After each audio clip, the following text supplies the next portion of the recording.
ఇప్పుడు రాహుల్ గాంధీ గారు చేసిన పాదయాత్ర అటు తెలంగాణలో ఫలితాలు చూపాయి, అటు కర్ణాటకలో ఫలితాలు చూపాయి, ఇటు తెలంగాణలో కూడా ఫలితాలు చూపే సమయంలో కాంగ్రెస్ పార్టీని దెబ్బతీసే ఉద్దేశం మాకు లేదు. నిజానికి కాంగ్రెస్ పార్టీ నాయకులన్నా నాకు పరాయి వాళ్ళు కాదు.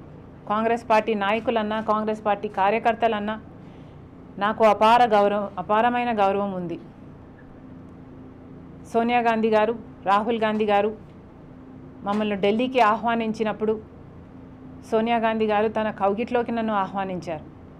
రాహుల్ గాంధీ గారు రాజశేఖర్ రెడ్డి గారు అంతగా ప్రేమించిన బిడ్డవు, యువర్ ఫ్యామిలీ, నువ్వు నా కుటుంబం అన్నాడు. కాంగ్రెస్ పార్టీ ఈ రోజుటికి కూడా దేశంలోనే అతి పెద్ద సెక్యులర్ పార్టీ. ఆ గౌరవం నాకు ఎప్పుడూ ఉంది. కాంగ్రెస్ పార్టీని కానీ, కాంగ్రెస్ పార్టీ నాయకుల్ని కానీ దెబ్బతీసే ఉద్దేశం మాకు లేదు. అంతకంటే ముఖ్యంగా ఇది ఏ పార్టీ కోసం తీసుకుంటున్న నిర్ణయం కాదు, తెలంగాణ ప్రజల కోసం తీసుకుంటున్న నిర్ణయం.